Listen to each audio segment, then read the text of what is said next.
There used to be a huge gap in terms of photography performance between the mighty Mavic 2 Pro with its Hasselblad 1-inch 20 megapixel sensor and all other models based on the smaller 12 megapixel sensor. With Air 2, DJI has put a lot of effort on photography, with the new Bayer Quad half-an-inch sensor and a host of functions for still images. But can the Air 2 bridge the gap for photography between the 2 Pro and the rest of the Mavic line? We will find out. I have done plenty of videos about all the different aspects of the Mavic Air 2, including an in-depth one regarding photography. You will find a link at the end of this video and in the description below.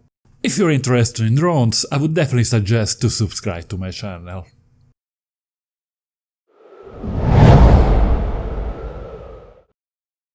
I sometimes read comments against comparison of drones at different price points, but I find them extremely useful. The point is not to tell which model is the best one, of course, but rather to find out which one is the best fit for a specific user. Let's say that Model A costs twice than Model B. They are at the same level for most situations, but Model A is much better in a couple of specific features. If those two features are not very important for you, there is no point to pay twice the price for Model A. A word of advice for users coming from a traditional DSLR or mirrorless camera, especially a full-frame one with good lenses.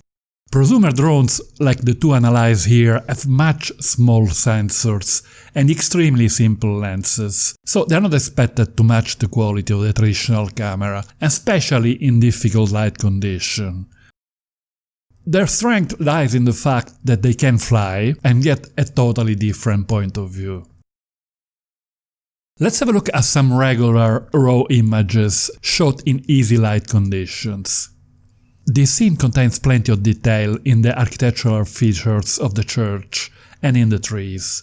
Both drones render details and color much better than all other Mavic models based on the 1/2.3-inch sensor, a big improvement.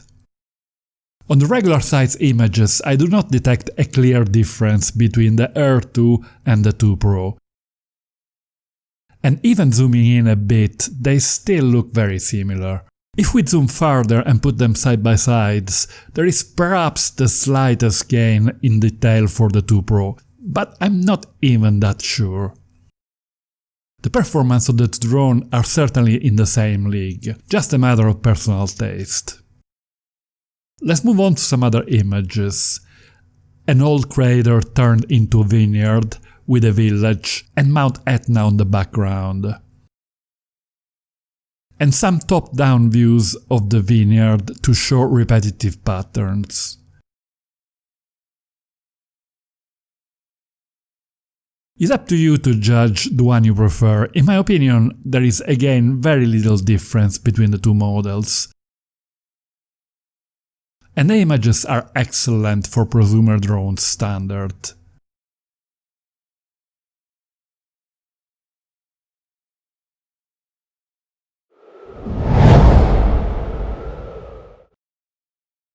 Both models have a panorama mode which takes several shots and stitches them together into JPEG high-resolution files. I find this panorama great fun and very creative for very unusual points of view. The results are quite unpredictable, especially with the sphere mode, so it's better to try more than one for the same scene, orientating the first shot in different directions. Also, in most cases the sun will be in the scene, so better results are obtained near sunset or sunrise, or with the sun partially shaded by clouds. Obviously, for this sort of views, a drone hovering high in the sky gives a much more interesting result than a ground-based camera. In the different panorama modes, I prefer the result obtained with the Air 2. The JPEG files produced by the 2 Pro are a bit washed out and do not respond as well to post-processing. This might sound surprising, but the Mavic Air 2 has been released 2 years after the Mavic 2 Pro, so new technologies have been added.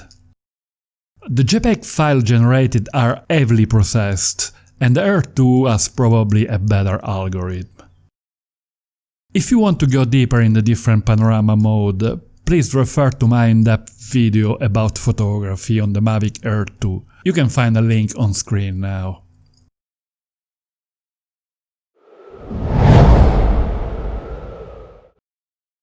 High dynamic range situation, like shooting against the direction of the sun, is an area where drones seriously struggle against traditional cameras, mostly because of the small size and very simple build of the lens. With the previous generation of Mavic drones, I remember saying that I would never shoot anywhere towards the south. But things have improved a lot with the Mavic 2 Pro and the Air 2. Let's have a look at the same scene in similar conditions shot with the two drones. Let's start with the Air 2. This is the unedited raw file. As you can see, it is a very high dynamic range situation with the full sun almost in the shot. As usual, I have exposed to the right, trying to protect the highlight, even though the shadows are very dark. This is the correct way, because the shadows can generally be recovered, while there is no cure for burnt highlights.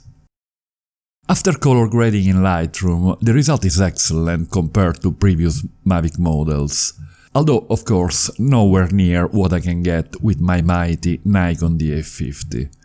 Let's see if we can do better. The Air 2 has a smart mode that, when it detects a high dynamic range situation, apparently takes 4 shots and merges them into a JPEG file. I do not particularly like the result of this method, as it tends to overexpose, and also the resulting JPEG file cannot be easily graded and tend to show some color artifacts. Another possibility is to use automatic exposure bracketing, taking 5 photos with different exposure. This is the resulting raw file after merging to HDR in Lightroom. In my opinion, slightly better than the first one, with a bit more detail in the highlights and the shadows. Now let's try with the 2 Pro. This is the unedited raw file. After post-processing, the result is good, but we notice a nasty long flare just in the middle. This happened at some very specific angles to the sun, and is due once again to the simple build of the lens. The 2 Pro has an automatic HDR mode that produces a JPEG file, but as you can see, the result is nothing to write home about. Let's see what happens with the AEB mode. It works in the same way as in the Air 2. It is possible to take 3 or 5 photos in rapid succession. I much prefer to take 5, at an interval of 2/3 of a stop. Sadly, it is not possible to choose the desired interval, and I would very much prefer to use a much wider one, like 1.5 stops between each shot. After merging the photo in Lightroom, the result is very good, apart from the bad flare in the middle. So, with both drones, the best result is obtained using the automatic exposure bracketing, and in both cases the result is good. While with other models of the Mavic line I would not even attempt this sort of shots. If we compare them, the one made with the Mavic 2 Pro has maybe just a little more detail in the highlights, but it's a very close call.